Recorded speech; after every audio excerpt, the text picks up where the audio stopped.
Hello friends, સ્વાગત છે તમારું મારા કિચનમાં। આજે આપણે બનાવીશું ડ્રાય ફ્રૂટ હેલ્ધી લાડુ।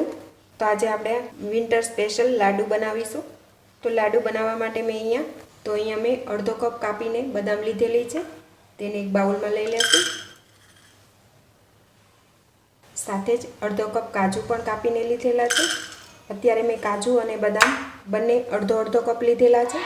તમારે અખરોટ લેવા હોય તો 1/3 કપ બદામ, 1/3 કપ કાજુ અને 1/3 કપ અખરોટ એ રીતે તમે લઈ શકો છો। પણ અત્યારે મેં બે વસ્તુ લીધેલી છે એટલે બંનેથી 1 કપ લીધેલું છે। સાથે જ આપણે કિસમિસ લઈશું 1/4 કપ, 1/4 કપ મગજતરીના બી લઈશું, 1/4 કપ પમ્પકિન સીડ્સ, તેને કોળાના બી પણ કહી શકાય છે, તે લઈશું 1/4 કપ। સાથે જ આપણે સનફ્લાવરના બી લઈશું, તે પણ 1/4 કપ લીધેલા છે। તો અત્યારે માપમાં આપણે આ બંનેથી 1 કપ લીધેલું છે અને આ 4 વસ્તુથી 1 કપ લીધેલું છે, એટલે ટોટલ 2 કપ લીધેલું છે। અને સાથે જ આપણે ટોપરાનું છીણ લઈશું, તે પણ અડધો કપ। તો આ બધી જ વસ્તુથી આપણે ટોટલ 2.5 કપ લીધેલું છે। સાથે આપણે 1 ચમચી ખસખસ લઈશું અને 1 ચમચી પિસ્તાની કતરણ લઈશું।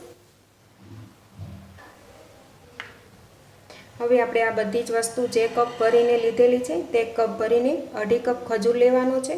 ખજૂરમાંથી બી નીકાળી અને તેના ટુકડા કરી લેવાના છે। ખજૂર આપણે પોચી હોય તેવી લેવાની છે।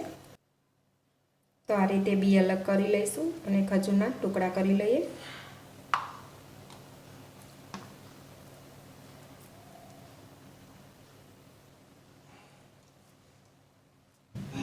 તો અહીંયા મેં ખજૂરમાંથી બી અને ટોપીનો જે ભાગ હોય તે નીકાળીને તૈયાર કરી લીધેલો છે। ટોટલ આપણે 2.5 કપ ડ્રાયફ્રૂટ લીધેલું છે, તો સામે 2.5 કપ જ આપણે ખજૂર લઈશું। આનાથી ઓછો ખજૂર લઈશું તો મિક્સ બરાબર નહીં થાય, તો આ માપથી બધું લેવું। ખજૂર આપણે સોફ્ટ હોય તેવો જ લેવાનો છે। તો હવે આપણે લાડુ બનાવી લઈશું। તો તેના માટે કઢાઈ લીધેલી છે, કઢાઈની અંદર આપણે 2 ચમચી ઘી લઈશું। ઘીને થોડું ગરમ થવા દઈએ। ઘી થોડું ગરમ થાય એટલે તેની અંદર આપણે જે કાપીને તૈયાર રાખેલી બદામ છે તે લઈશું। બદામને આપણે 1 જ મિનિટ માટે સ્લો ગેસ પર શેકી લેવાની છે। ગેસની ફ્લેમ આપણે સ્લો જ રાખીશું।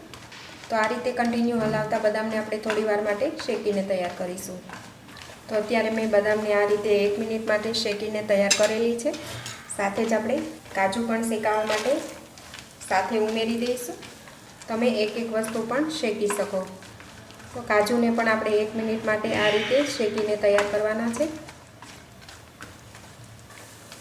સાથે આપણે પિસ્તા પણ લઈ લેશું। આ રીતે થોડી વાર પછી નાખીશું અને 1 મિનિટ માટે શેકી લઈશું। હવે આ બધું સરસ શેકાઈ ગયું છે, તેને આપણે પ્લેટમાં નીકાળી લઈશું। આ બધું શેકાતા 4 થી 5 મિનિટનો ટાઈમ લાગ્યો છે, પણ ધ્યાન રાખો કે ગેસની આંચ ધીમી જ રાખવી। હવે આપણે આ જ ઘીમાં કિસમિસ ઉમેરીશું। કિસમિસને પણ આપણે થોડી વાર માટે શેકી લઈશું। કિસમિસને શેકાતા બિલકુલ ટાઈમ નથી લાગતો। તો તમે જોઈ શકશો થોડી જ વારમાં કિસમિસ આ રીતે ફૂલી જશે। હવે કિસમિસને પણ આપણે ડ્રાયફ્રૂટવાળી પ્લેટમાં નીકાળી લઈશું। હવે આપણે કાજુ, બદામ, પિસ્તા અને કિસમિસ બધું જ તળાઈ ગયું છે। હવે આપણે વધેલા જ ઘીમાં બધા જ સીડ્સ ઉમેરી દઈશું। પમ્પકિન સીડ્સ, સૂર્યમુખી સીડ્સ, મગજતરીના બી। આમાં વધારે ઘી ઉમેરવાની જરૂર નથી પડી। ધીમા ગેસ પર બધા સીડ્સ શેકી લઈશું। આ સીડ્સ શેકાઈ જશે એટલે આ રીતે ફૂટવા લાગશે।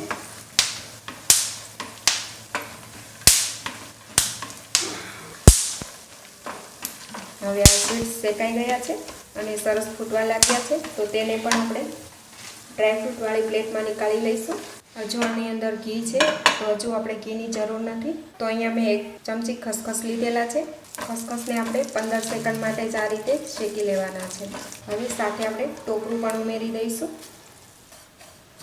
નાળિયેરને પણ આપણે ખસખસ સાથે શેકી લેવાનું છે।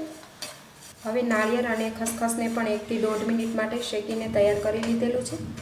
ગેસની ફ્લેમ બંધ કરી હવે નાળિયેર અને ખસખસ પણ શેકાઈ ગયા છે। હવે ગેસ બંધ કરી તેને પણ નીકાળી લઈશું। હવે બધું જ ડ્રાયફ્રૂટ આપણે મિક્સ કરી લેવાનું છે। બધું જ ડ્રાયફ્રૂટ શેકાતા 8 થી 10 મિનિટનો ટાઈમ લાગ્યો છે। ધીમા ગેસ પર જ શેકવાનું છે। આ વાત ખાસ ધ્યાન રાખવાની. હવે કઢાઈ સાફ કરી અને કઢાઈની અંદર 1 ચમચી ઘી લઈશું. ઘી થોડું ગરમ થવા દઈએ. હવે ઘી ગરમ થઈ ગયું છે. હવે તેની અંદર આપણે ખજૂર લઈ લઈશું.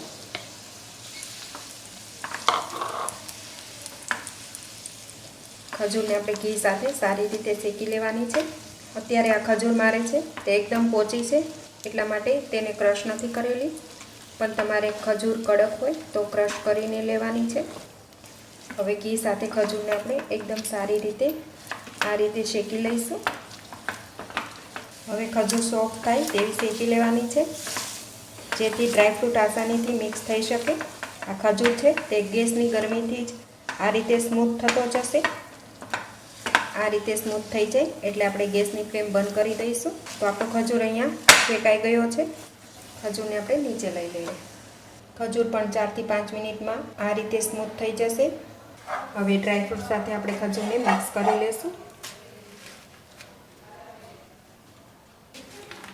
આ લાડુની અંદર તમે ફ્લેવર માટે જાયફળ પાવડર અથવા તો એલચી પાવડર પણ નાખી શકો છો આ ટાઈમે.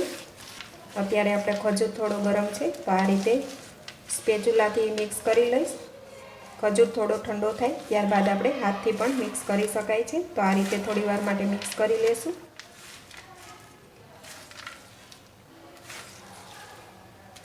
આ લાડુ બનાવવામાં તમે એકદમ મિશ્રણ ઠંડુ થાય ત્યારબાદ પણ આમાંથી લાડુ બનાવી શકો છો. હવે આ મિશ્રણ છે તે હાથેથી ટચ કરી શકાય તેવું ઠંડુ થઈ ગયું છે. હવે આપણે હાથથી બરાબર મિક્સ કરી લેશું.